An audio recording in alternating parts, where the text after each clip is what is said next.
Sign the property transfer, and I'll unlock the door. Through the glass, I watched my husband toast his new girlfriend. It was Thanksgiving night, and a blizzard was tearing through Colorado. I stood on the frozen porch, wrapping my old military jacket tightly around my 3-year-old son as he wheezed from the icy air. My mother-in-law had secretly stolen his asthma inhaler before shoving us outside. They expected a broken woman to bang on the glass and beg. They forgot they were ambushing a combat veteran. If you've ever had to stay completely calm while your world fell apart, let me know where and what time you're listening to this. The cold wind bit into my skin, but my mind was incredibly clear. Tyler wanted a reaction. He wanted me to bang on the heavy oak door. He wanted me to scream, to break a window, to act like the unstable, broken veteran he had been telling his friends I was. It was a setup, a carefully constructed stage. He had placed his spare phone on the windowsill. The camera lens pointed directly at us. He was waiting for the show to begin. He wanted video proof of my supposed post-traumatic stress to use in custody court. He wanted me to lose control so he could take my son. I looked down at the glowing screen of my phone. The document he had attached was a legal transfer of ownership for the commercial complex. The building that housed his luxury gym. The building my father and I had purchased.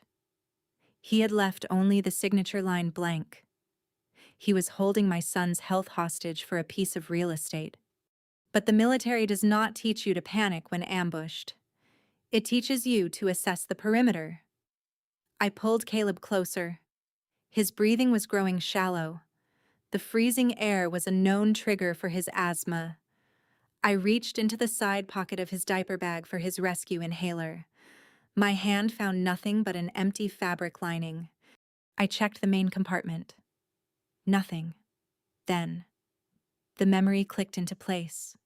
15 minutes earlier, while I was putting Caleb's boots on in the hallway, Patricia had offered to carry the bag. She had unzipped it, rummaged around, and quickly slipped her hand into her own cardigan pocket. I had thought nothing of it at the time. Now, the realization settled over me like a heavy winter blanket. Patricia had stolen her own grandson's medicine. She knew exactly what the freezing temperature would do to his little lungs. She calculated that absolute panic would force me to sign away my rights just to get him inside to safety. They underestimated my preparation. They thought a physical injury meant a mental weakness. They assumed a slight limp meant I could no longer fight. They were terribly wrong. Caleb whimpered, rubbing his cold nose against my neck. "Did Patricia bring my medicine back?" he asked softly. My heart ached, but my voice remained perfectly steady.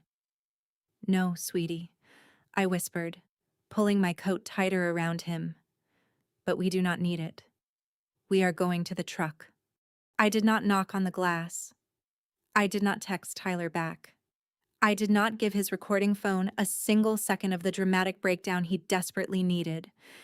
I simply turned around and walked down the snow-covered steps. Every step sent a dull ache up my injured leg, but my posture was flawless. I carried my son toward the driveway, leaving their twisted holiday party behind. I knew the hallway security camera had an automatic cloud backup. I knew Patricia's theft was already saved on a remote server. They thought they had trapped me on the porch. They had only handed me the key to their ruin. I did not look back. The heavy door of my sport utility vehicle closed, blocking out the howling wind. I immediately started the engine and turned the heater up to its highest setting. Warm air flooded the cabin. I settled Caleb into his car seat in the back. His small chest was heaving, and his breathing carried a faint, rattling wheeze. If I were the fragile, dependent woman Tyler believed me to be, I would have been crying hysterically. I would have been banging on the front door, begging for mercy. But logistics was my specialty in the service. Logistics is the art of anticipating disaster and having a supply line ready before the first shot is fired. I reached under the passenger seat and pulled out my emergency pack, a military go bag. Inside, perfectly organized in waterproof pouches, were thermal blankets, bottled water, a backup phone charger, and, most importantly, Caleb's spare inhaler. I shook the small canister, attached the spacer, and gently placed it over my son's mouth. "Take slow breaths, buddy," I instructed, my voice calm and even, just like we practiced. He inhaled the medication. Within minutes, the terrifying wheeze began to subside. His color returned. I wrapped a silver thermal blanket around his shoulders and handed him his favorite plush bear. Only when I was absolutely certain he was stable did I allow myself a moment to process what had just happened. I pulled out my phone. Tyler had sent another text message. 2 minutes had passed since the first one. The message read, "Stop being stubborn. Just tap the screen and sign. It is freezing out there." He was documenting a false narrative. He wanted the record to show he had offered me a way inside, shifting the blame onto my supposed stubbornness. I opened my voice recorder application. I did not scream. I did not let a single tremor enter my voice. I spoke with the clear, clinical precision of an officer filing an incident report. "It is 8:14 in the evening. I dictated into the microphone. The temperature is 22 degrees. Tyler has locked Caleb and me outside the residence. Patricia removed Caleb's prescribed medication from his bag prior to our eviction. Tyler has demanded a signature on a property transfer document in exchange for shelter. End of report." I saved the audio file and immediately backed it up to a secure cloud server. I took a screenshot of Tyler's messages. I forwarded the entire package to a hidden email address. Every single piece of data was locked away, far beyond his reach. I looked back at the house. The living room lights were warm and inviting. I could see the silhouette of Haley laughing, holding a glass of champagne. Tyler was standing near the window, holding his phone, probably wondering why his perfect plan was taking so long to unfold. He expected chaos. He expected submission. He had no idea that a war had just been declared. And in this war, the loudest person usually loses. I put the vehicle in drive. The engine quietly hummed. The tires gripped the snowy road as I drove away from the neighborhood. The heater kept the cabin comfortable, and Caleb had already fallen asleep in the back seat, exhausted by the cold and the medication. While parked at a red light, I opened the smart home application on my dashboard console. I needed to verify the exact timeline of their betrayal. The system log displayed everything in clinical, unfeeling text. At 7:45 in the evening, exactly 17 minutes before I arrived home from picking Caleb up at daycare, my personal access code had been permanently deleted from the front door lock. It was not a malfunction. It was not a sudden argument that escalated out of control. It was a calculated ambush. Even worse, the log showed that a new access code had been generated at 7:46. The name assigned to that new code was Haley. Tyler had literally erased my existence from the security system to make room for his 26-year-old mistress. He wanted me to feel replaced. He wanted me to feel utterly powerless. Instead, I felt a deep, steady sense of clarity. Tyler had always been sloppy. He confused arrogance with intelligence. He believed that because he ran a successful chain of luxury fitness centers, he was the smartest person in any room. He relied on charm and loud words to force his way through life, but he hated paperwork. He despised reading fine print. My mind drifted back 6 years. We were sitting in the mahogany-paneled office of my father, Marcus. My father was not just an attorney, he was a retired judge advocate general for the military, a man who analyzed contracts the way a sniper analyzes wind speed. He had offered to fund the purchase of the commercial complex that would become Tyler's flagship gym. It was a massive investment, using $500,000 of my military injury compensation and my father's own savings. Tyler had been eager to get the keys. He had smiled his winning smile and grabbed the pen, ready to sign the thick stack of documents on the desk. "You should read the terms." "Tyler," my father had said, his voice flat and devoid of emotion, "this is an irrevocable trust. It has very specific conditions regarding the ownership of the property." Tyler had just laughed, waving his hand dismissively. "I trust you, Marcus. We are family. Why would I need to read the boring stuff?" He signed every single page without reading a single paragraph. He assumed the building was his. He assumed he could do whatever he wanted with it. He assumed that pushing his injured wife out into a snowstorm would simply allow him to take full control of the asset. He was about to learn a devastating lesson about the law. I pulled into the parking lot of a quiet, brightly lit pediatric urgent care clinic to have Caleb checked. As I unbuckled my sleeping son, I felt no sorrow for the marriage that had just ended. Tyler thought he had locked me out of my own home. He did not realize he had just locked himself inside a legal cage. The trap was now set. Sitting in the sterile waiting room of the urgent care clinic, watching a nurse gently examine Caleb's breathing, a familiar question echoed in my mind. It was a question I knew my friends and former colleagues would eventually ask. Why did I stay so long? Why did a former logistics officer, a woman trained to survive harsh deployments, tolerate Tyler's manipulation and Patricia's constant disrespect for years? The answer was not weakness. The answer was a deeply ingrained sense of duty. When I was medically discharged after a severe leg injury during a convoy operation, I lost my primary identity. I went from managing complex supply chains in high-pressure zones to struggling with physical therapy and a cane. I felt adrift. Tyler had swept in during my most vulnerable period. He played the role of the devoted, supportive partner perfectly.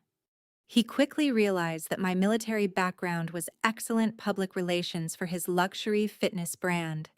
He plastered our photos on his marketing brochures. He branded his gyms with slogans about resilience, always pointing to his wounded veteran wife as his ultimate inspiration. I became a prop in his success story. Behind closed doors, the narrative shifted. Patricia, who had moved into our guest suite shortly after Caleb was born, began a slow, deliberate campaign of psychological conditioning. She never yelled.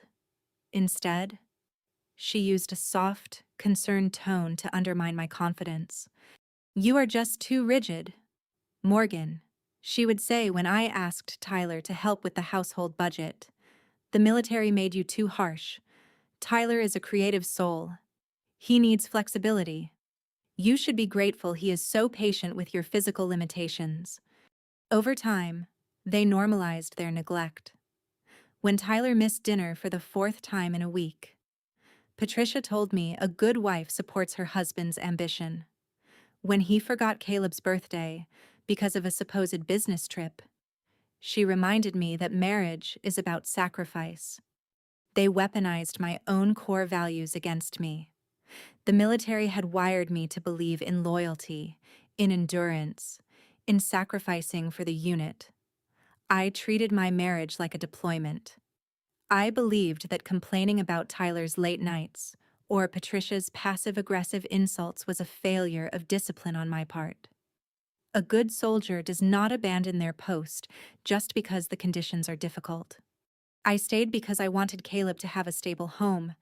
I stayed because I believed endurance was the same thing as love. I allowed myself to be pushed to the margins of my own life, convinced that my silence was keeping the family together. But loyalty requires a worthy commander. Looking at my son, breathing easily now thanks to the medication Patricia had tried to steal. The invisible chain snapped. The conditioning evaporated. They had not trained me to be a victim. They had simply underestimated how efficiently I could redirect my loyalty once I realized the mission was corrupt. Tyler and Patricia thought they had broken my spirit through years of quiet subjugation. They believed that, because I walked with a slight limp, my mind had also grown slow and compliant. They had only delayed the inevitable response. I was fully awake now. The public narrative Tyler had meticulously crafted over the past 5 years was a masterpiece of modern marketing. If you looked at his social media profiles, or read the local business magazine profiles he frequently paid to appear in, you would see a very specific story. Tyler was the self-made entrepreneur. He was the visionary who had built a luxury fitness empire from the ground up through nothing but sheer willpower and early morning hustle. Haley certainly believed that narrative. She looked at his tailored suits, his imported car, and the sprawling central complex that served as his flagship location, and she saw a man who owned the world. She believed she was upgrading her life by stepping into my place. The reality, hidden quietly inside thick binders and encrypted tax folders, was vastly different. Tyler was an excellent salesman, but he was a terrible businessman. He did not build an empire. He built a hollow brand on top of my foundation. The massive commercial complex in the center of the city, the brick walls, the polished concrete floors, the prime real estate itself did not belong to his fitness company. It belonged to the trust. When my military convoy was hit, I spent months learning how to walk again. The government issued a substantial medical discharge settlement for my permanent injuries. $500,000. It was blood money, paid for the muscle and bone I had left behind in a foreign desert. My father, Marcus, had matched that amount from his own retirement savings to ensure Caleb and I would always have financial security. We used those combined funds to purchase the commercial property outright. Tyler's fitness company was merely a tenant operating under a very generous, conditional lease agreement that I had drafted. He owned the neon signs, the exercise equipment, and the logo printed on the expensive towels. But the earth beneath his feet, the walls holding up his luxury mirrors, and the water flowing through the premium showers belonged entirely to my trust. Tyler loved the illusion of wealth. He loved walking through the double glass doors and having his staff call him the owner. Over the years, he had convinced himself that managing the gym meant he actually owned the ground it sat on. He confused operational control with absolute equity. I had let him play the wealthy CEO because I thought it was good for our family's stability. I thought protecting his ego was part of being a supportive partner. I sat in my temporary apartment, watching Caleb play quietly on a small rug.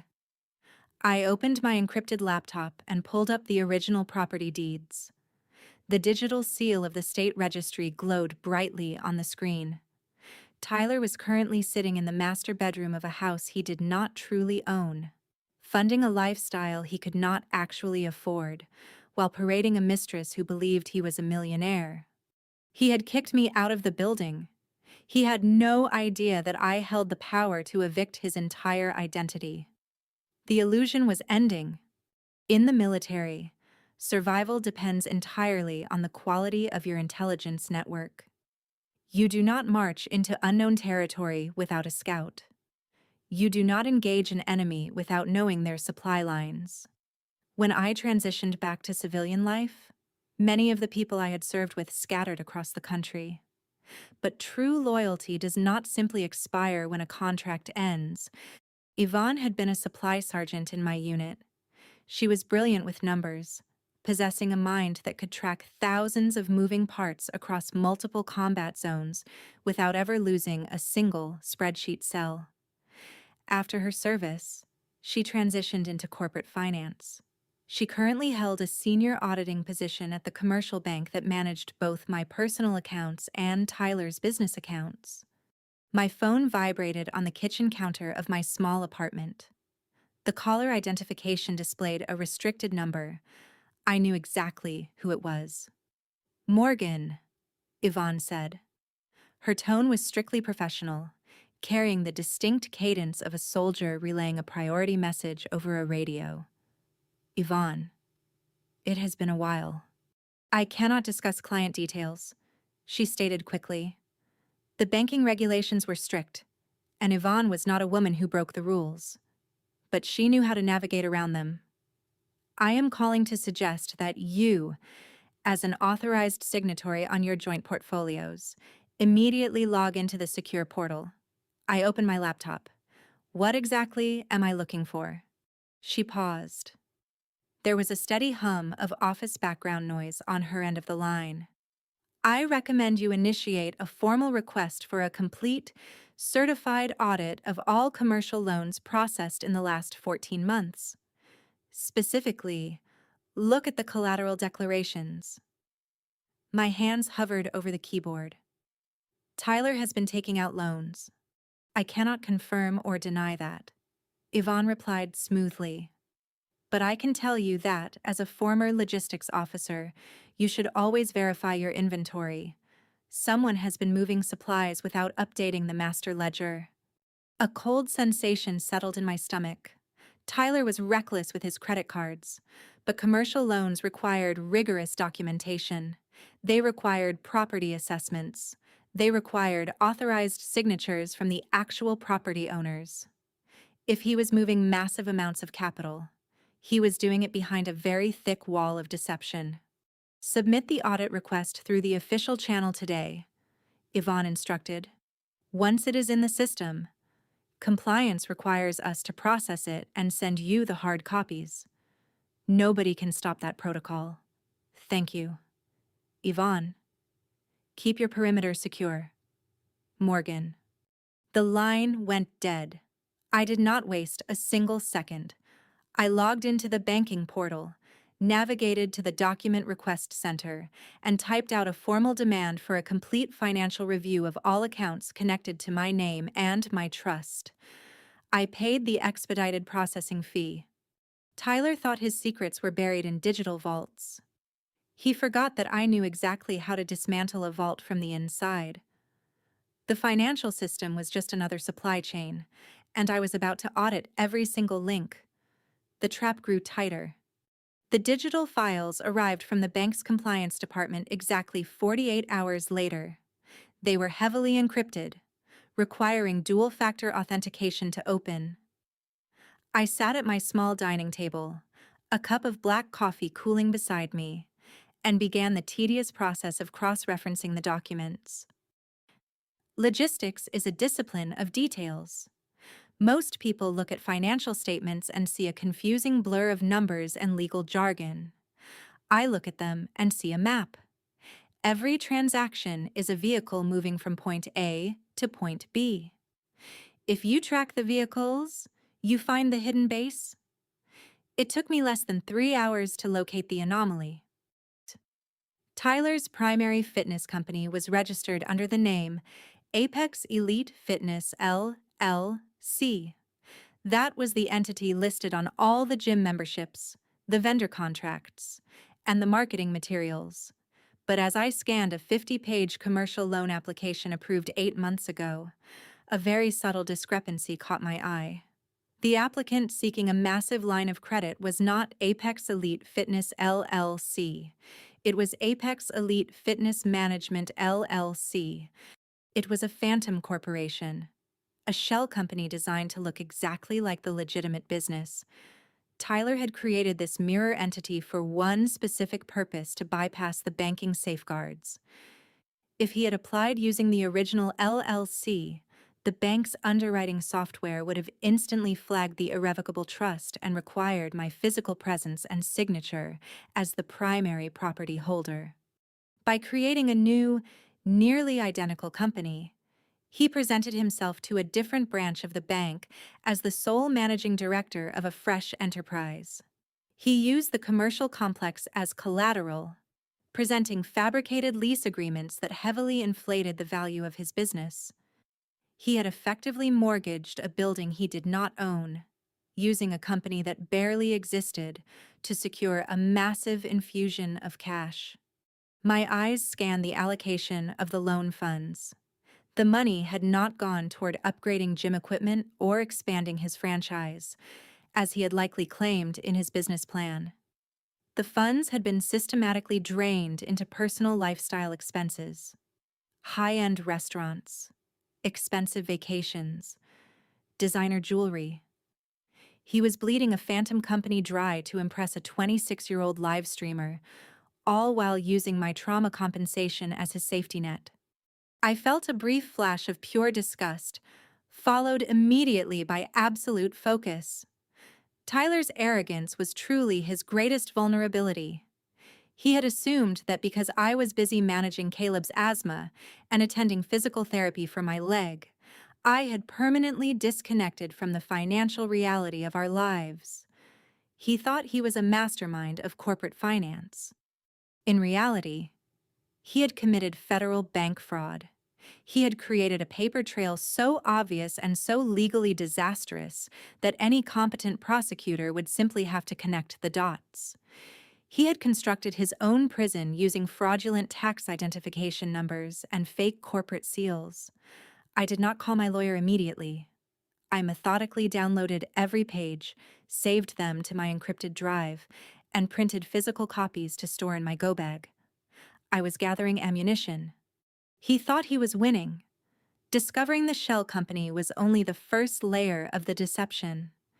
The true depth of Tyler's betrayal required a closer look at the authorization forms.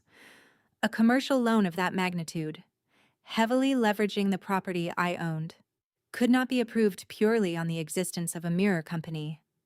The bank would have required a digital signature from the primary property holder to release the asset as collateral. I opened the final pages of the loan agreement. There it was. My name, rendered in a standard digital cursive font, perfectly stamped at the bottom of the authorization waiver.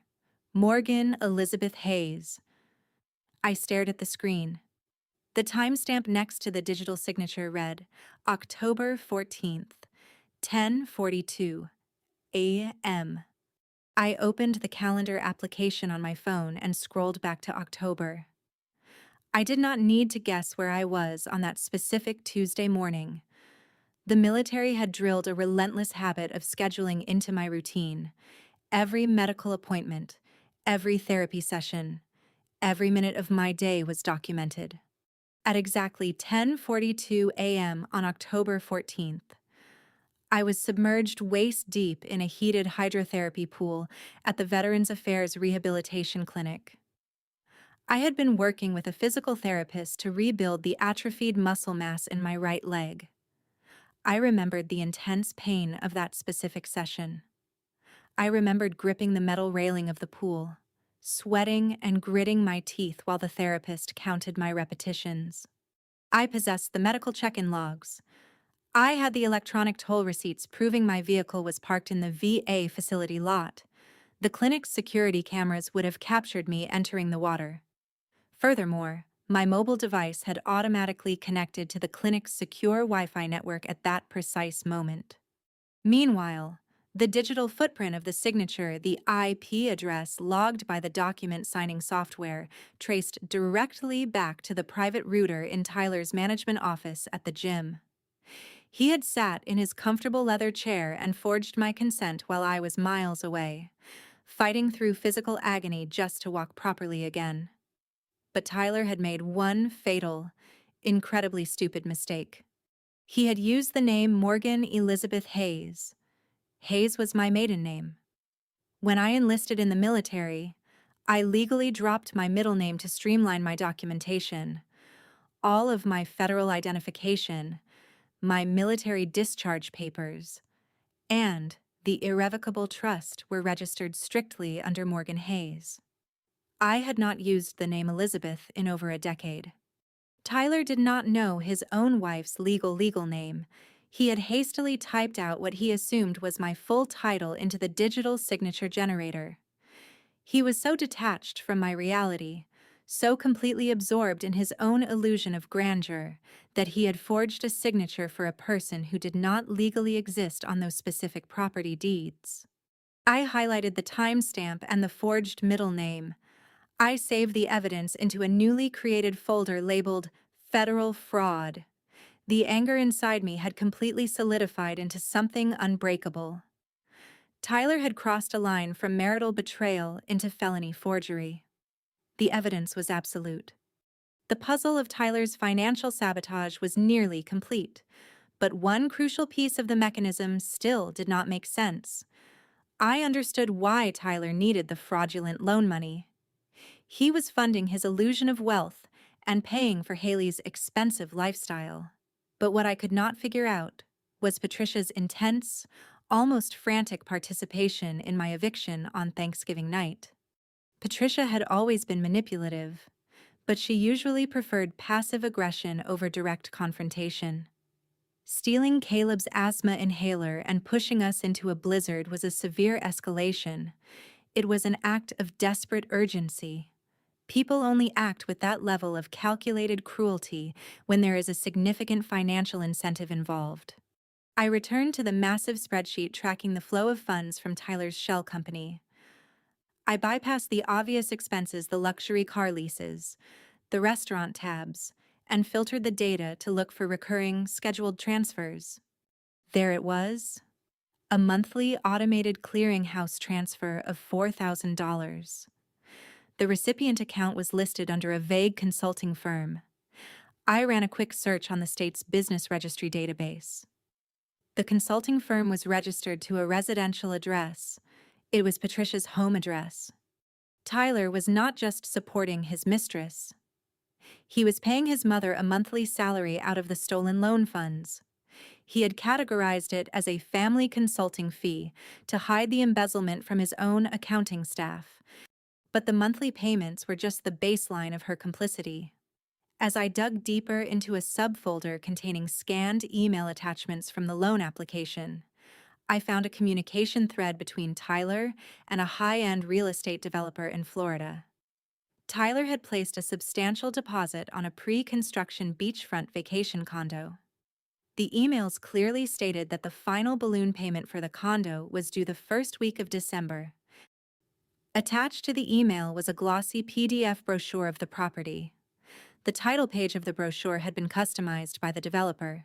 It read, "Welcome to your new paradise. Patricia." The entire Thanksgiving setup finally crystallized in my mind.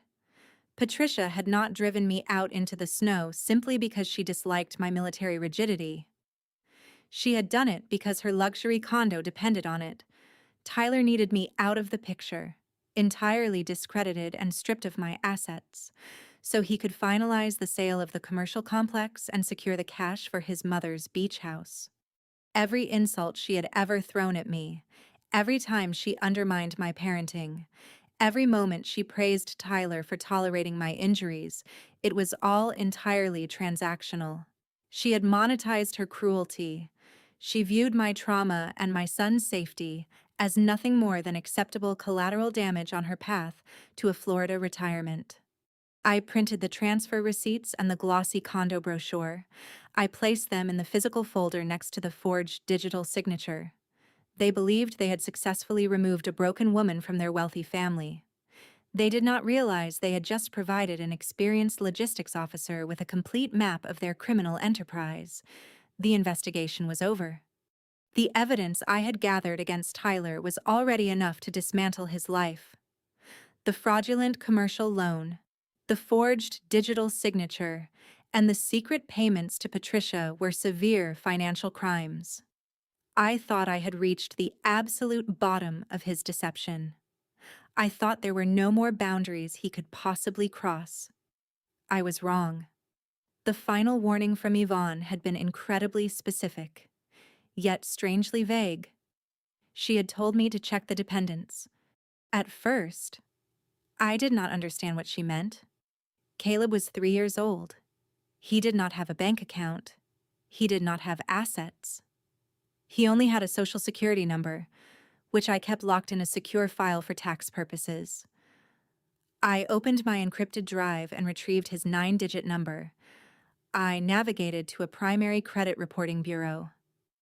It felt absurd to request a credit report for a toddler, but the military had taught me to follow every single lead until it was a dead end. I typed in Caleb's information, I hit submit. The page loaded. It was not a dead end. A massive, unsecured line of credit had been opened under my 3-year-old son's identity. The balance was entirely maxed out.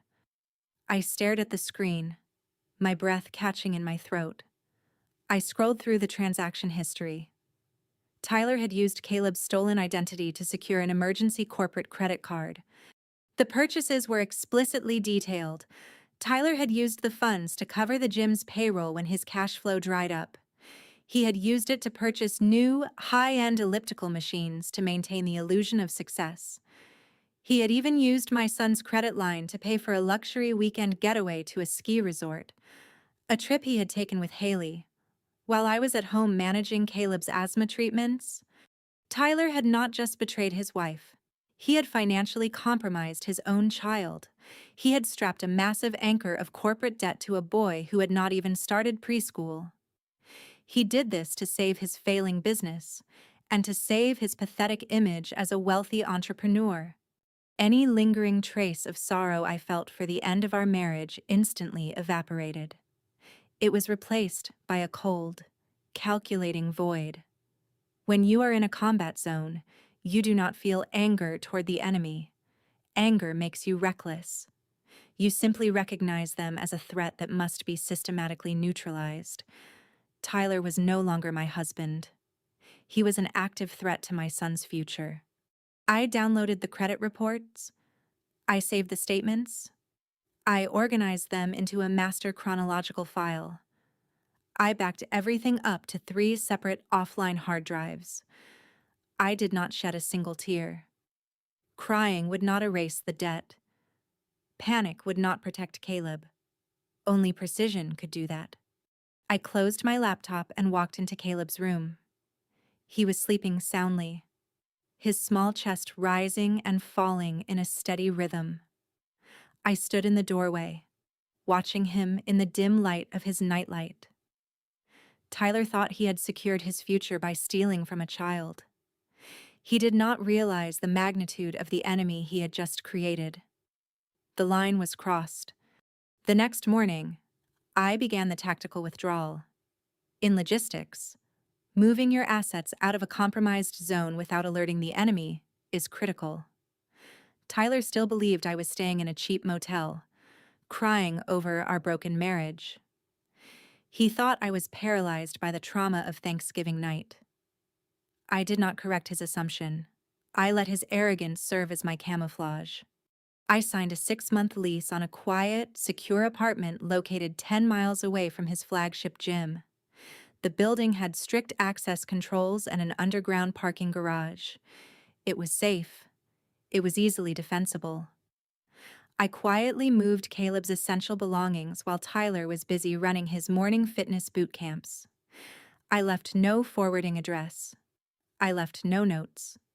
I then drove to the pediatric rehabilitation clinic where I received my physical therapy. I requested a private meeting with the facility director and the head of security. I provided them with a recent photograph of Tyler and Patricia. Under no circumstances are these individuals permitted access to my medical records, my therapy schedules, or my son. I instructed them clearly. My voice was calm, but the directive was absolute. They nodded, immediately adding the restrictions to my file. For the next 2 weeks, I lived entirely in the shadows. I managed my remote logistics consulting job from my encrypted laptop. I took Caleb to the park. I attended my physical therapy sessions. I focused entirely on rebuilding the strength in my right leg.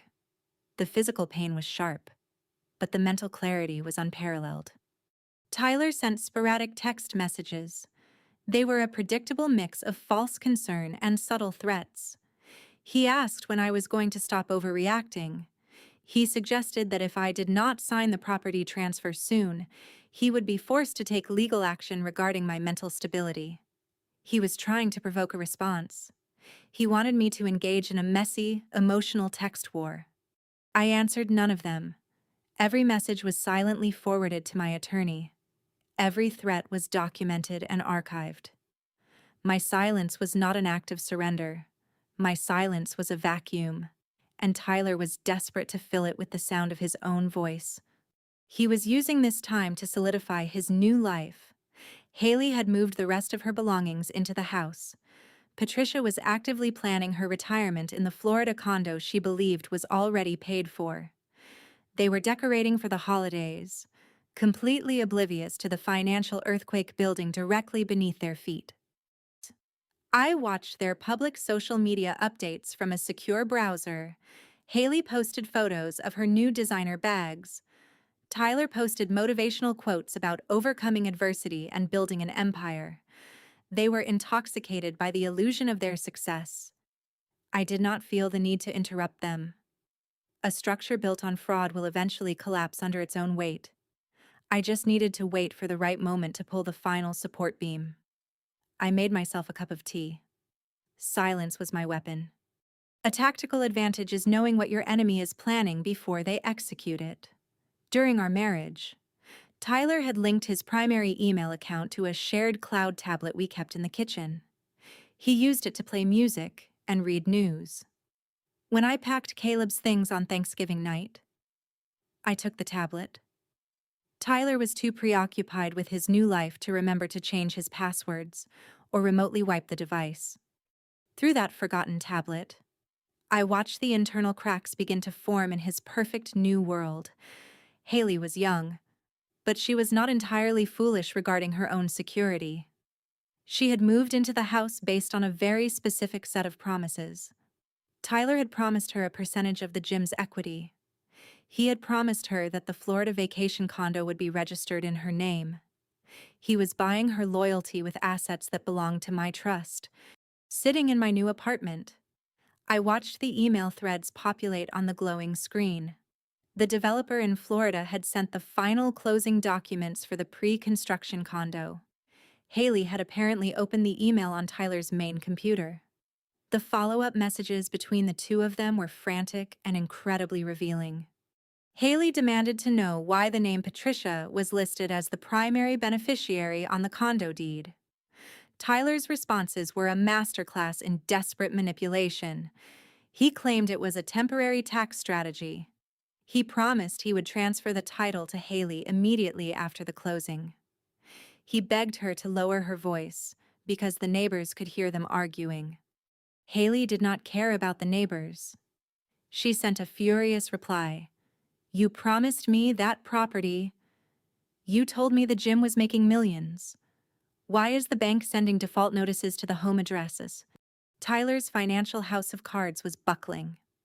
The massive fraudulent loan he had taken out using my forged signature was supposed to cover his operating costs and buy the condo.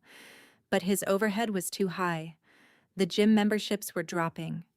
The money was bleeding out faster than he could launder it. The bank was beginning to ask questions about the shell company's missing revenue.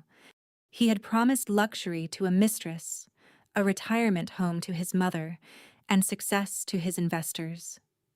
He had funded it all with my trauma money and his son's stolen identity. Now, the bills were due, and the math simply did not work. I read the exchange with cold detachment. I did not feel joy. I did not feel pity. I simply observed the inevitable consequences of his extreme arrogance. Patricia and Haley were turning on him, realizing that the empire they thought they had inherited was actually a sinking ship. They were fighting over the scraps of a stolen fortune.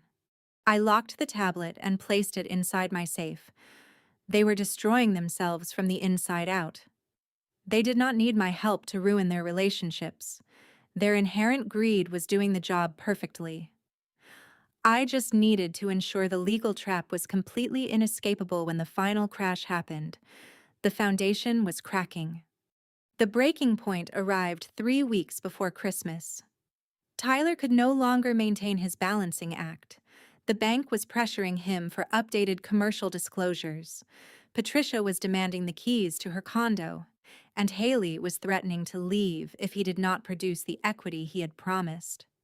Tyler needed total control of the flagship property immediately to refinance the debt and save his skin.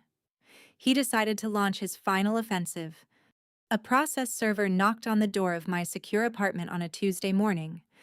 I accepted the thick manila envelope, signed the receipt, and closed the door. I sat at my dining table and opened the documents. It was a formal petition for the dissolution of marriage. Tyler was not asking for an amicable split. He was demanding total capitulation. I read the demands.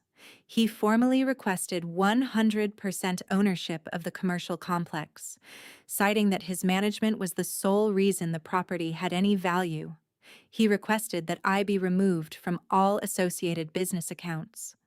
But the most aggressive paragraph was reserved for the end. Tyler was seeking primary physical and legal custody of Caleb. The justification he provided was a masterpiece of cruel fiction. He stated, under the penalty of perjury, that I suffered from severe, untreated post-traumatic stress disorder resulting from my military service. He claimed my combat injuries made me physically and emotionally unfit to care for a toddler. He referenced Thanksgiving night, claiming I had wandered out into a blizzard and endangered our son during a manic episode. He was weaponizing my service. He was using the very injuries I sustained protecting our country as a legal strategy to steal my child. He believed that no family court judge would side with a supposedly unstable, disabled veteran over a charismatic, successful business owner. If you have ever watched someone confidently hand you the exact weapon you need to destroy them, let me know in the comments. I did not throw the documents across the room. I did not scream at the walls. I picked up a yellow highlighter and methodically marked every single lie in the petition. Every false claim was another count of perjury. Every fabricated accusation was another nail in his legal coffin. He was submitting these lies into the official court record. He was permanently binding himself to a narrative that I could easily disprove with hard, irrefutable data. He thought filing for divorce was an act of power. He thought the legal system was a blunt instrument he could swing at me to force a surrender. He did not realize that a courtroom is a battlefield governed by strict rules of evidence. And I possess the evidence of his forgery, his embezzlement, and his identity theft. I placed the highlighted petition into my go bag. It was time to stop observing and start moving. I picked up my phone and dialed the only man who understood tactical warfare as deeply as I did. It was time to activate the ultimate failsafe. He had chosen ruin. The law office of Marcus Hayes was a testament to order. The bookshelves were perfectly aligned. The mahogany desk was entirely clear of clutter, and the silence in the room was absolute. My father had served 20 years as a judge advocate general. He did not deal in emotions. He dealt in strategy, precedent, and verifiable facts. I sat across from him and placed the divorce petition on the desk. Next to it, I placed the printed files, the forged loan documents, the LLC registration, the credit card statements in Caleb's name, and the video of Patricia stealing the inhaler. Marcus put on his reading glasses. He did not show shock. He did not express outrage. He methodically reviewed every page, his expression as unreadable as carved stone. When he reached the credit card statements under his grandson's name, his jaw tightened slightly. That was the only visible reaction. He took off his glasses and folded his hands. He has committed multiple federal felonies, Marcus stated quietly. I know, I replied. There was a long silence between us. The heavy ticking of the antique grandfather clock filled the room. I looked at my father. You knew he was doing this, didn't you? Marcus did not look away. I suspected he was misappropriating operational funds 4 months ago. I noticed irregularities in the quarterly tax filings for the property trust. My chest tightened. You knew he was stealing, and you let him continue. You let Caleb and me stay in that house with him. Marcus leaned forward. Morgan, you are a logistics officer. You understand the difference between suspicion and proof? If I had confronted him 4 months ago, he would have panicked. He would have shredded the documents, deleted the servers, and claimed it was an accounting error. We would have spent years fighting a messy civil battle over missing funds. He tapped the forged loan document. I needed him to commit. I needed him to become so arrogant that he would leave a permanent, undeniable paper trail. I needed him to violate the core covenants of the trust in a way that no judge could ever overlook. You let him lock us out in a blizzard, I said, my voice dropping to a harsh whisper. You let him put your grandson in danger. For the first time, a shadow of genuine pain crossed my father's face. I did not predict the physical eviction. I did not predict Patricia's actions with the medication. That was a tactical variable I failed to foresee, and for that, I am profoundly sorry. He paused, his voice returning to a steady, commanding tone. But look at what you have now. You have absolute proof of his character, his criminality, and his unfitness as a parent. He has handed you his total destruction. I looked at the documents on the desk. The anger at my father's cold calculation warred with my own tactical training. He was right. It was brutal. And it was dangerous. But it was exactly how you win a war against a manipulator. You let them build their own gallows. What is our next move? I asked. Marcus opened his desk drawer and pulled out a thick, leather-bound folder. We let him proceed with the divorce. We let him walk into the mediation room believing he has already won. And then, we enforce the trust. I nodded slowly. We were ready. My father opened the heavy leather binder on his desk. Inside was the original documentation from 6 years ago. The paperwork that Tyler had so casually signed without reading a single paragraph. As a former military logistics officer, I understood supply chains and resource allocation. But legal architecture was my father's battlefield. He had spent his entire career building impenetrable fortresses out of paper and ink. I need you to understand exactly how an irrevocable trust functions, Marcus said, his voice dropping into a steady, academic rhythm. It is not simply a bank account. It is a separate legal entity. When we funded the purchase of that commercial complex with your $500,000 injury compensation, we did not put the deed in your name, and we certainly did not put it in Tyler's name. He slid the primary ownership document across the polished mahogany desk. The entity that owns the building is the trust. You are the sole beneficiary. Tyler is listed merely as an operational tenant with conditional management rights. I looked at the highlighted sections of the contract. What are the conditions? I asked. Marcus leaned back in his chair. That is where the trap lies. In corporate law, just like in the military, you must account for worst-case scenarios. I inserted a severe morality and fraud clause.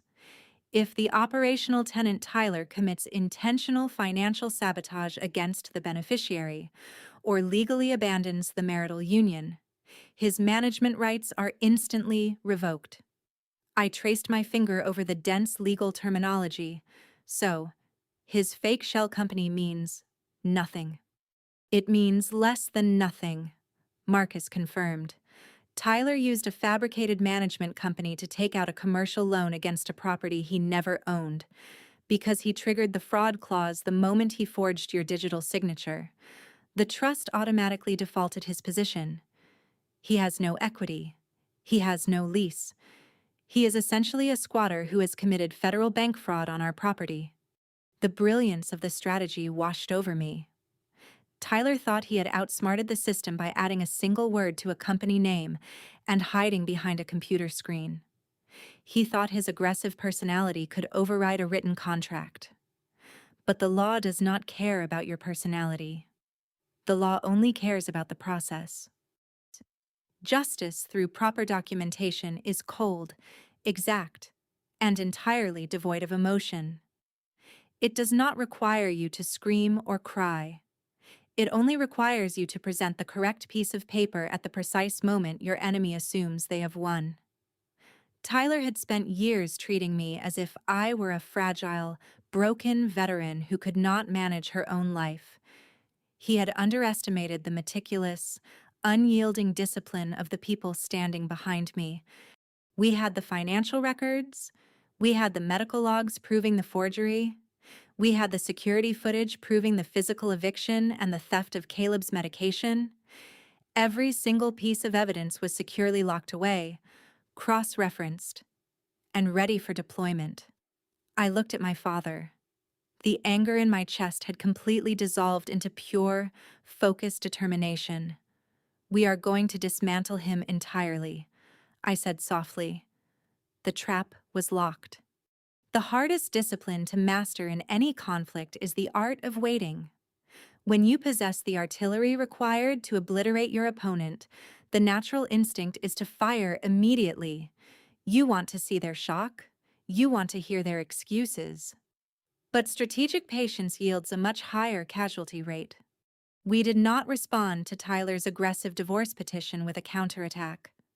My attorney, a brilliant and notoriously calm woman recommended by my father, filed a standard, incredibly bland response. We asked for standard mediation. We requested basic financial disclosures. We did absolutely nothing to indicate that we were holding a royal flush of federal felonies. We needed Tyler to feel invincible.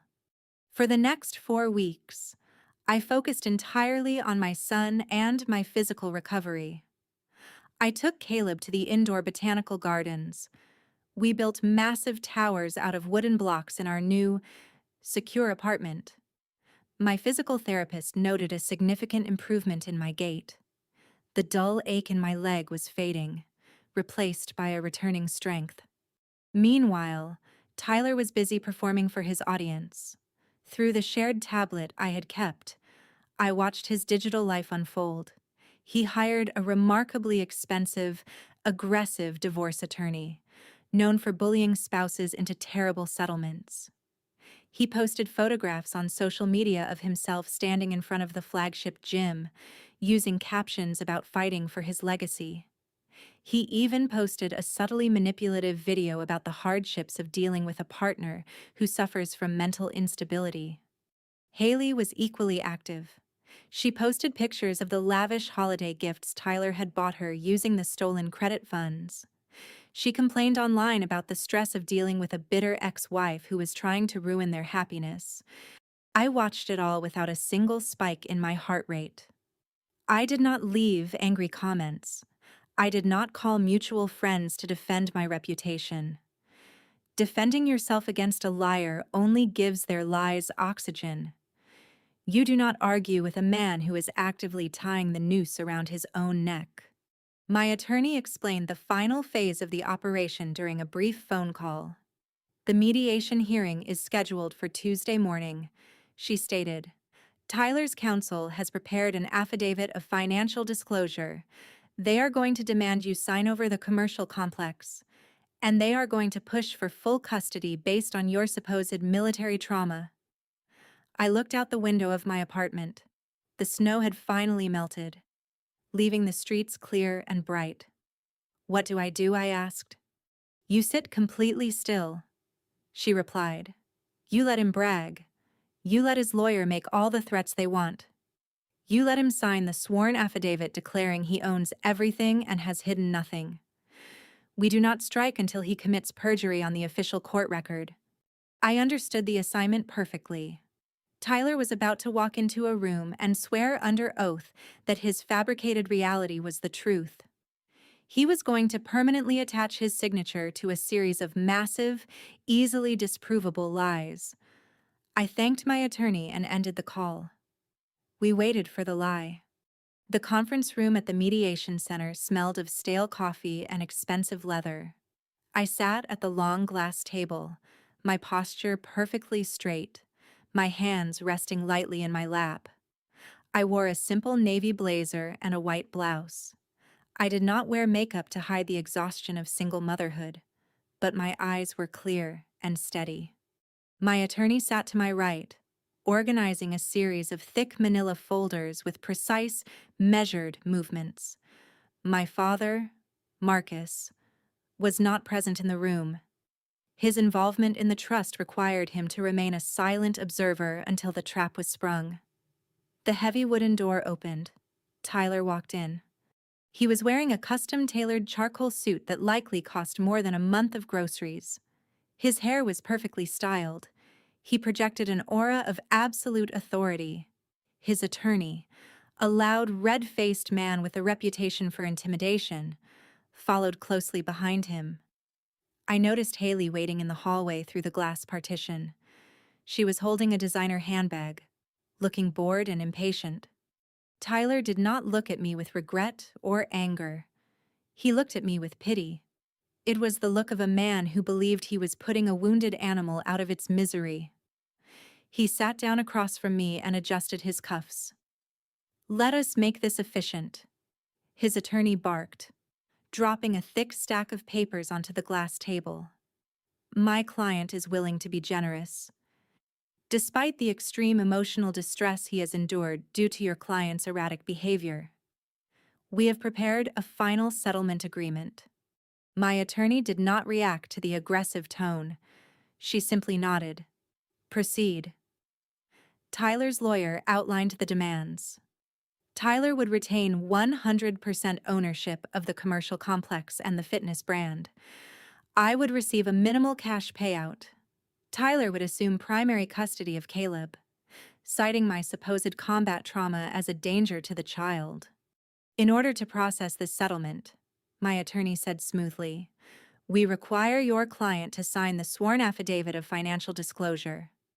We need him to state, under penalty of perjury, that he is the sole legal owner of the commercial complex and that there are no undisclosed liabilities or secondary mortgages on the property. Tyler smiled his winning, arrogant smile. Of course. I built that business from the ground up. I own every brick. He reached into his jacket, pulled out an expensive silver pen, and pulled the affidavit toward him. He did not hesitate. He did not read the fine print. He signed his name with a swift, confident flourish and pushed the paper back across the table. If you know the satisfaction of letting a liar finish their story before you show the proof, let me know in the comments. I stared at his signature. He had just formally perjured himself in front of a court-appointed mediator. He had legally verified a financial empire that did not exist. I looked up and met Tyler's eyes. He expected me to cry. He expected me to beg for my son. Instead, I offered him a very small, very cold smile. The ink was finally dry. The silence in the room stretched for 5 long seconds after Tyler signed the affidavit.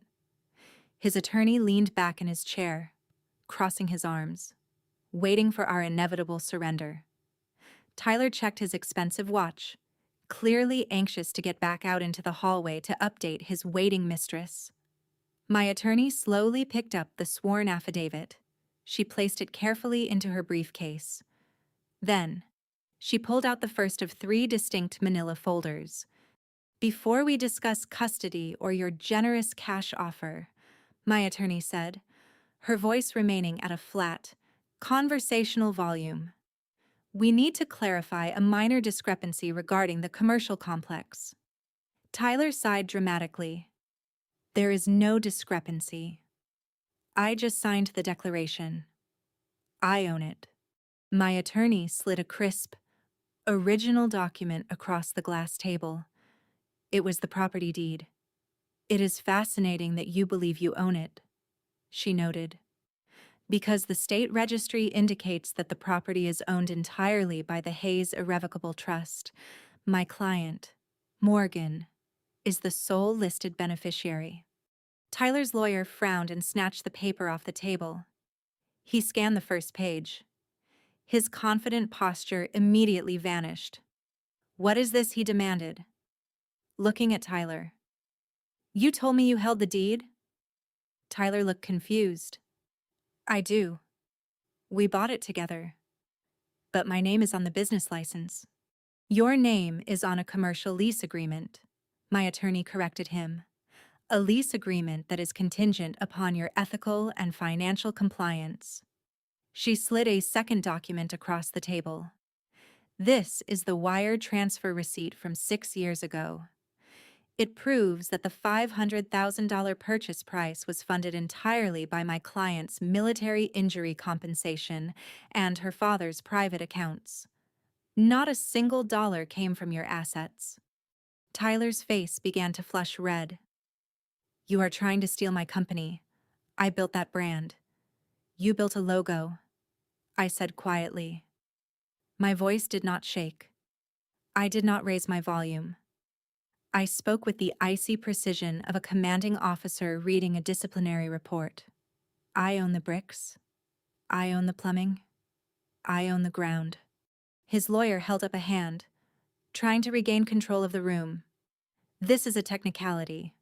My client operates the primary business and has secured extensive commercial loans against the property value. That gives him equitable standing. My attorney actually smiled. It was a terrifying expression. I am so glad you brought up the commercial loans, she said. She produced the third document. This is the corporate registration for Apex Elite Fitness Management LLC, a shell company created 8 months ago.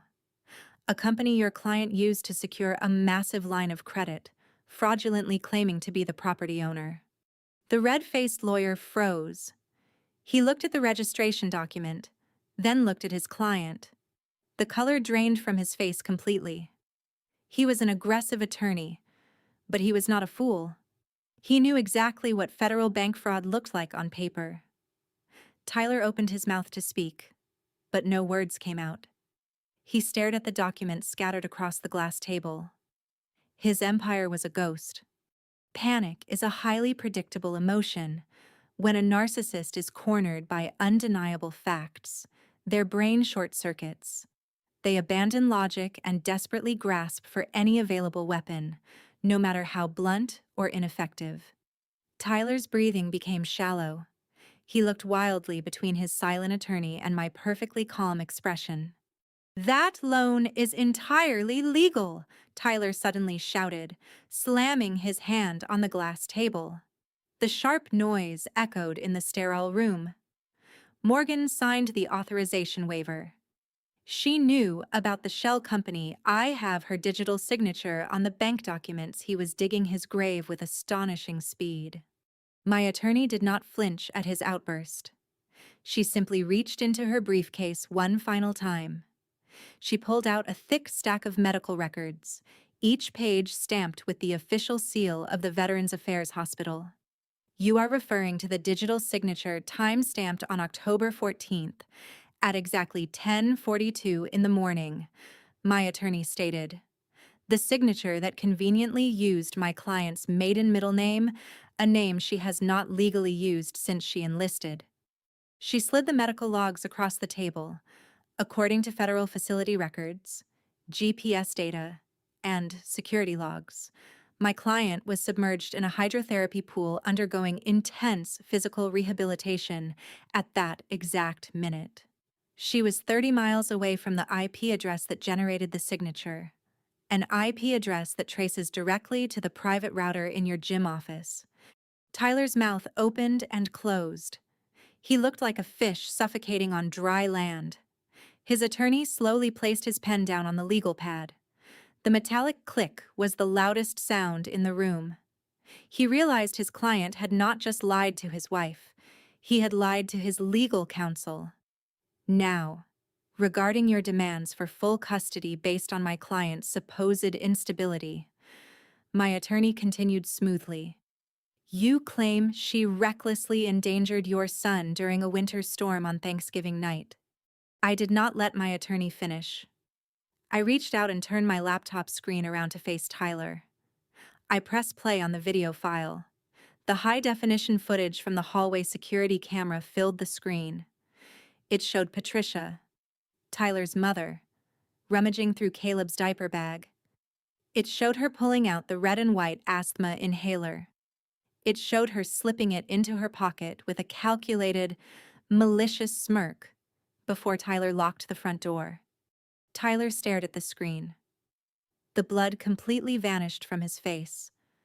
"You locked your disabled wife and your asthmatic 3-year-old son out in a freezing blizzard," I said, my voice dropping to a whisper that cut through the room like a razor blade. "And you let your mother steal his emergency medication to force a real estate transfer." The mediator, who had remained silent the entire time, looked at Tyler with an expression of pure disgust. Tyler's attorney pushed his chair back slightly, physically distancing himself from his own client.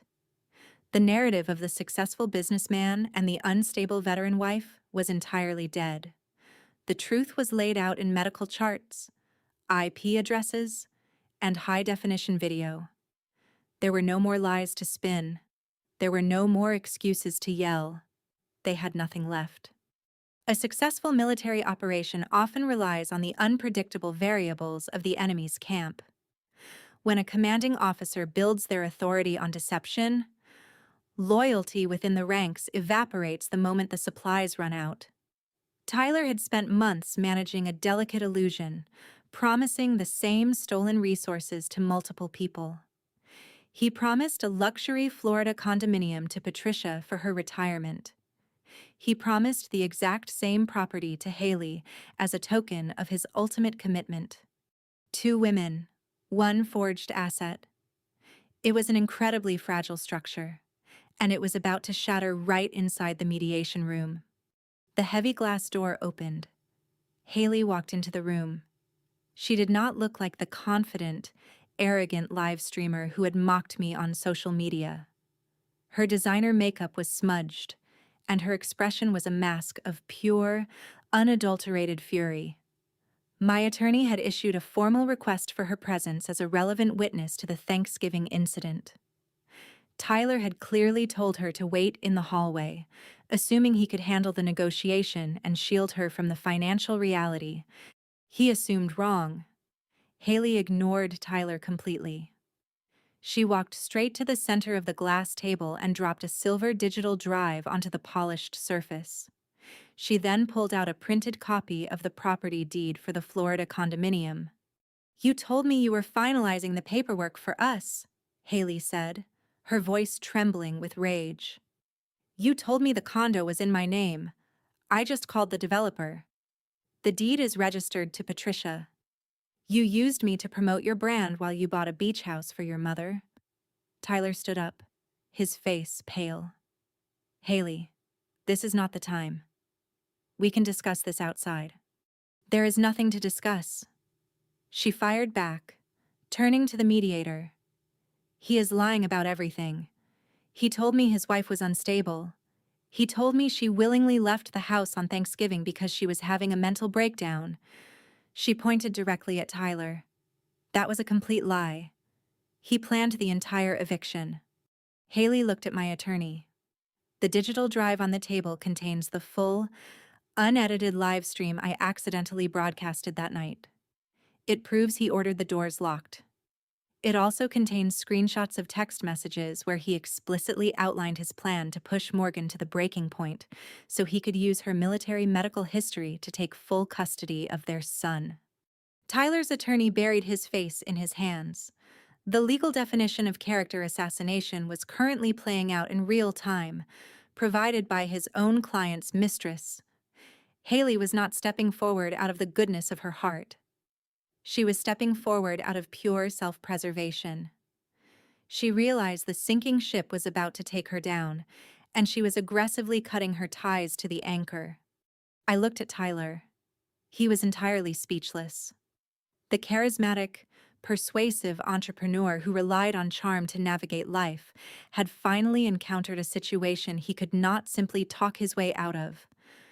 The evidence of his cruelty was now a permanent part of the mediation record, handed over by the woman he had replaced me with. The betrayal was absolutely complete. The atmosphere in the conference room had shifted from tense negotiation to the clinical processing of a crime scene. Tyler was slumping in his expensive leather chair.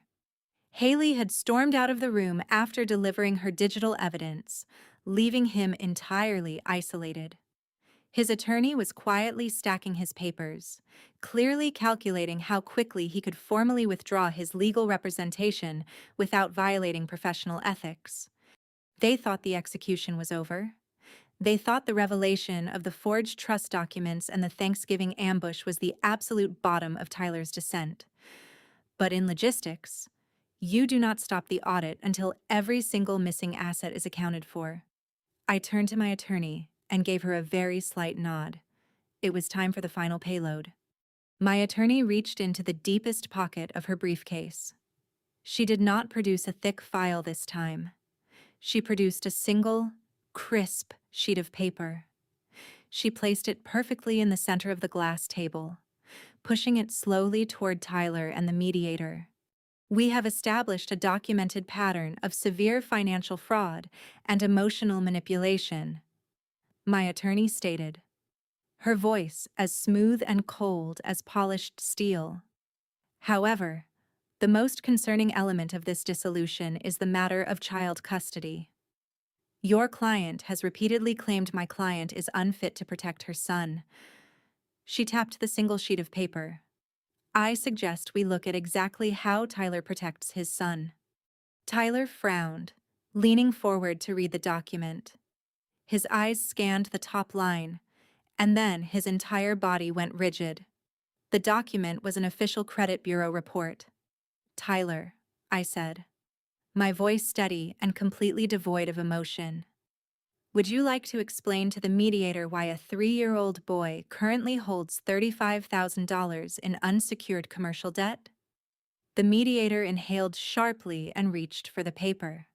In the military, officers are trained to prioritize the safety of the vulnerable above all else. You stand between the threat and the civilians. Tyler had done the exact opposite. He had used his own blood as a human shield against bankruptcy. When his fitness company began to fail, and his fraudulent commercial loans were drained by his lifestyle, he needed emergency cash. So, he took Caleb's social security number, a sequence of 9 digits belonging to a child who had not even started preschool, and opened a series of corporate credit lines. He had paid his employees, booked luxury ski trips with his mistress, and funded his daily existence using the stolen identity of his own toddler. You stole your son's future to buy yourself time, I continued, staring directly into his panicked eyes. You committed federal identity theft against a dependent minor. Tyler's lawyer stood up abruptly. He snapped his briefcase shut. I am officially advising my client to remain silent, he announced, his voice tight with professional panic. Furthermore, I will be filing a motion to withdraw as counsel of record immediately following this session. I cannot represent this. He walked out of the room without looking back. Tyler was left sitting alone at the massive glass table. He had lost his property, his business, his mistress, and his legal representation in the span of 45 minutes. He had destroyed himself entirely. When a trapped predator exhausts all logical avenues of escape, it resorts to sheer, desperate aggression. Tyler was sitting alone, stripped of his legal counsel and his financial illusions. The mediator was silently preparing to draft a report that would essentially hand me total victory. The logical move for Tyler was to surrender, accept the ruin he had engineered, and hope the criminal charges would be lenient. But narcissism does not understand surrender. It only understands retaliation. Tyler suddenly slammed his hands against the table and stood up. His face was contorted into a mask of wild defiance. You think you are so brilliant. Morgan, he snarled, pulling his smartphone from his jacket pocket. You think you can just walk in here with your father's legal tricks and steal my life? You are sick. You belong in a psychiatric ward, not raising a child. He turned toward the mediator. She is dangerous. I can prove it right now.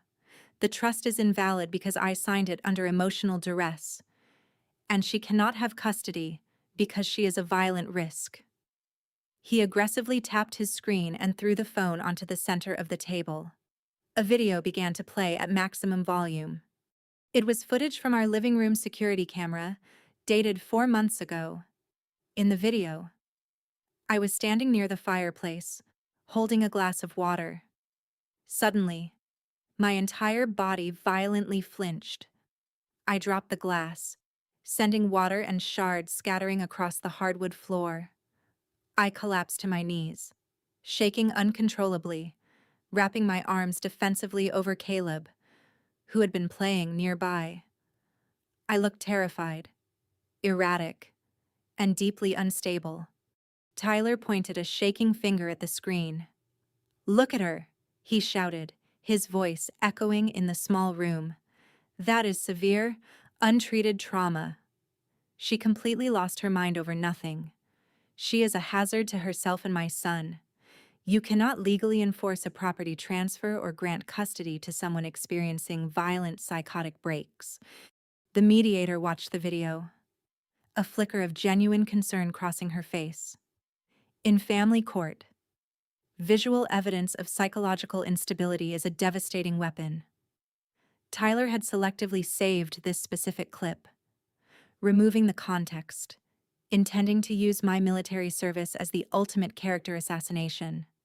He believed he had just played the perfect trump card.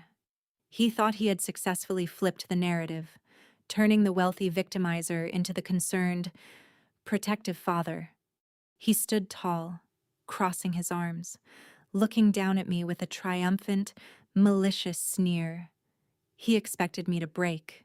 He expected me to shout denials, to cry, to try and explain the trauma away, thereby proving exactly how unstable I was.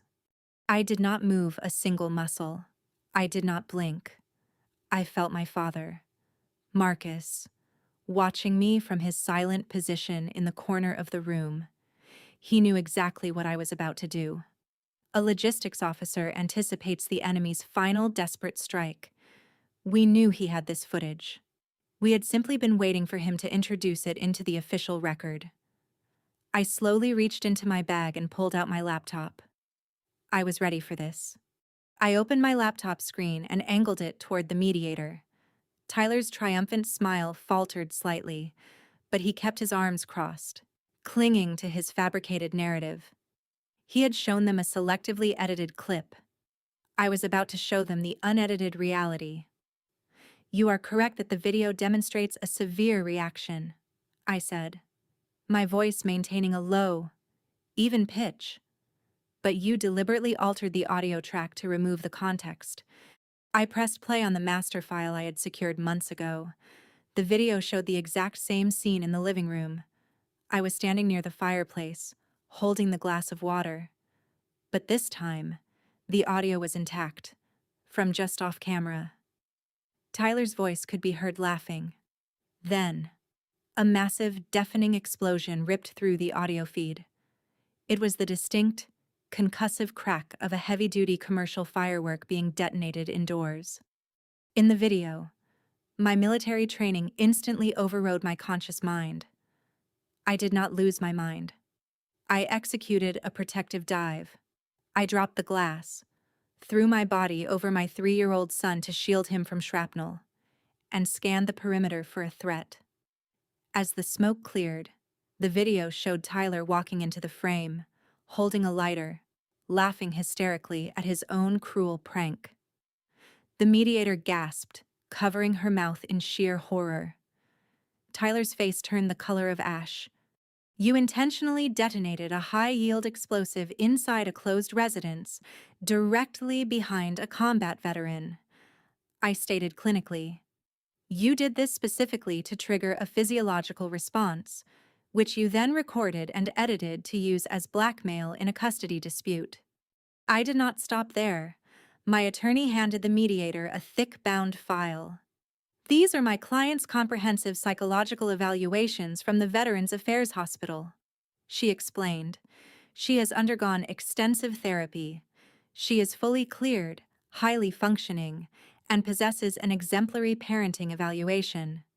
The only danger present in that household was the man lighting explosives near a toddler." Tyler backed away from the table, his breathing ragged. "The trust," he stammered desperately. "The trust is still invalid. Marcus manipulated me. I didn't have legal representation when I signed it.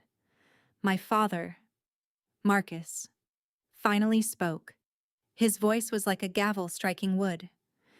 He reached into his leather binder and produced a single, notarized document. 6 years ago, I anticipated you might attempt to claim ignorance or coercion," Marcus said coldly. "This is a waiver of independent counsel. It clearly states that I advised you to hire an external attorney to review the irrevocable trust. It also includes the signature of the independent commercial lawyer you consulted, confirming he explained the fraud clauses to you before you signed the final deed." Marcus placed the paper on top of the pile of evidence. "You were not tricked, Tyler. You were just profoundly arrogant." The silence in the room was absolute. The false counterattack had been meticulously dismantled, piece by piece, using nothing but paper, logic, and extreme discipline. Tyler had no more lies to spin. He had no more shell companies to hide behind.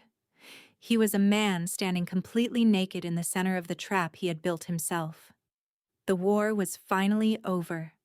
The legal machinery of the federal and family court systems usually moves at a frustratingly slow pace.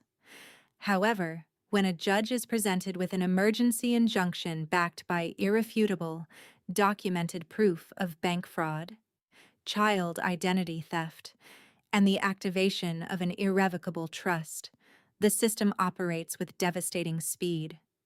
The mediator's report was filed before the end of the business day. The family court judge reviewed the evidence of Tyler's perjury and immediately granted full, sole custody of Caleb to me. But the true execution of justice did not happen in the courtroom. It happened at the commercial complex. 48 hours after the mediation hearing, 2 uniformed sheriff's deputies arrived at the glass doors of the flagship gym. I arrived 5 minutes later, parking my vehicle in the reserved spot at the front of the building. I walked through the double doors just as the deputies were serving Tyler with the official commercial eviction notice. The loud, pulsing workout music had been abruptly turned off. The sudden silence in the massive facility was striking. Tyler was standing behind the reception desk, his face pale, reading the court order. He was legally barred from the premises, effective immediately. His operational management rights had been permanently revoked by the trust. He looked up and saw me standing in the lobby. He did not yell. He did not threaten me. The complete absence of his expensive lawyers and his fabricated wealth had finally broken his arrogant facade. He gathered a few personal items into a small cardboard box, escorted by the deputies. He walked past the rows of high-end elliptical machines he had purchased using his son's stolen identity. I did not gloat as he walked out the door. I simply watched him leave, ensuring the perimeter was secure. The gym staff had gathered near the locker rooms, looking confused and deeply anxious about their livelihoods. In the military, when a corrupt command structure falls, the immediate priority is to stabilize the remaining unit. You do not punish the soldiers for the sins of the general. I walked over to the group of personal trainers, receptionists, and maintenance workers. I introduced myself as the legal owner of the complex. I spoke clearly and professionally. I explained that the previous management had been removed due to severe financial irregularities, but the underlying property was entirely secure. Nobody is losing their job today, I assured them. The payroll accounts are being transferred to a new, legitimate management entity. We will honor your current contracts while we transition this facility into its next phase of operation. The visible wave of relief that washed over the staff was immediate. They had been working for a man who treated them as disposable assets. Now, they were working for a logistics officer who understood the value of a dedicated team. I spent the rest of the afternoon sitting in Tyler's former office, changing the security codes, auditing the remaining inventory, and officially terminating his shell company's access to the building's infrastructure. Tyler watched from his car in the parking lot as the facility management team began preparing to remove his massive neon logo from the exterior wall. He had absolutely nothing left to leverage. I reclaim my territory. 10 months can completely rewrite the landscape of a person's life, provided they have the discipline to execute the blueprint. By the time Autumn returned to Colorado, the commercial complex was entirely unrecognizable. The aggressive neon lighting, the blaring speakers, and the superficial branding of Tyler's fitness empire had been stripped down to the studs. In its place stood the Forward Operating Base Recovery Center. I had utilized my logistical expertise and my military network to transform the massive space into a state-of-the-art physical therapy and rehabilitation clinic. We dedicated a significant portion of the facility specifically to serving wounded veterans, helping them navigate their transition back to civilian life with dignity and specialized care. The remaining space operated as a high-end, general physical therapy clinic, generating a steady, legitimate revenue stream that funded our community outreach programs. The building was filled with natural light, quiet focus, and genuine healing. My own physical recovery had progressed remarkably. I walked the padded floors of the clinic without a cane, moving with a steady, confident stride. Caleb, now nearly 4 years old, often spent his afternoons playing in the secure, monitored childcare room we had built for our staff and patients. His asthma was perfectly managed, his breathing clear, far away from the toxic stress and freezing temperatures of the previous Thanksgiving. While my life was blooming into a quiet, prosperous peace, the consequences of Tyler's arrogance were systematically crushing him. Federal agencies do not rush their investigations, but when they finally move, their weight is inescapable. Tyler was formally indicted on multiple felony charges, including wire fraud, bank fraud, and identity theft concerning a minor. His assets were frozen. The public image he had spent years cultivating was completely obliterated by the local news reports detailing how he had stolen his own toddler's social security number. Patricia did not escape the blast radius. The federal investigators easily traced the fraudulent loan funds directly into her personal accounts. When they discovered the family consulting fees were nothing more than a money laundering mechanism to purchase her Florida vacation home, the property was seized by the government. She was currently facing federal conspiracy charges. As for Haley, self-preservation ultimately outweighed her misplaced loyalty. Recognizing the severity of the financial crimes she had witnessed, she retained a defense attorney and accepted an immunity agreement.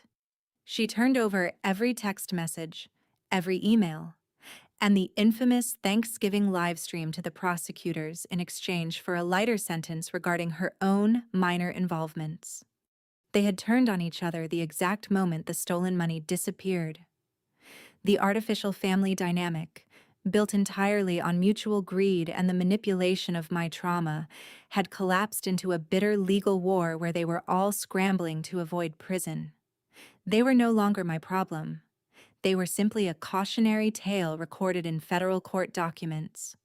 I sat in my office, reviewing the quarterly financial reports for the recovery center.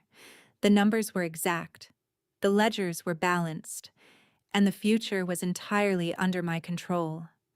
My father, Marcus, walked into the office carrying 2 cups of coffee, smiling warmly at the thriving clinic we had protected together. The foundation was finally secure. Winter arrived early in Colorado, bringing a thick, quiet blanket of snow that covered the streets and the rooftops. Another Thanksgiving Eve had finally come, but this time, the narrative belonged entirely to me. I stood by the large bay window of my new, secure home, watching the snowflakes drift down through the illuminated streetlights. Inside, the house was profoundly warm. The scent of roasted turkey and cinnamon filled the air. In the living room, Marcus was sitting in a comfortable armchair, reading a storybook to Caleb, who was laughing brightly, completely safe, and entirely loved. I held a mug of hot tea, letting the warmth seep into my hands. My mind briefly traveled back to the freezing porch 1 year ago. I remembered the biting wind, Caleb's coughing, and the terrifying realization that the people who were supposed to be my family were actively trying to destroy me. Tyler had made a catastrophic miscalculation. He had looked at my physical injuries, my quiet demeanor, and my dedication to duty, and he had diagnosed me as weak. He believed that because I did not scream when I was insulted, because I did not demand attention, I lacked the capacity to fight back. He assumed my military trauma had left me fragile and easily manipulated. He failed to understand a fundamental truth about survival. Trauma, when properly processed and healed, does not make you fragile. It burns away the unnecessary noise and leaves behind an unbreakable core of discipline. Tyler lived his life loudly. He relied on aggressive posturing, expensive suits, and public validation to project power. But true power is never loud. True power is the quiet, methodical execution of a perfectly designed strategy. It is reading the fine print. It is securing the perimeter. It is letting your enemy confidently build their own trap, completely unaware of the mechanism until it snaps shut around them. Ki luat thuk sukhong, faila viek ban giao ji kam, ksut kua min. Ki luat la biet kach dung subin tinje bao ven hung engoi ban yo. Thuang koin hung ke nham tuang long, tot la su yo juai. I did not destroy Tyler. Tyler destroyed himself by assuming the law would bow to his arrogance. I simply provided the documentation that held him accountable for his own choices. I took the shattered pieces of the life he tried to steal, and I built a fortress where my son and I would never have to compromise our peace again. I turned away from the snowy window and walked back into the living room, joining my father and my son by the warm fireplace. The shadows of the past were completely gone, replaced by the enduring light of a home built on truth, resilience, and unyielding love. If you believe that true strength is built in silence, share this story. Thank you for listening, and remember, protect your peace at all costs. We were finally home.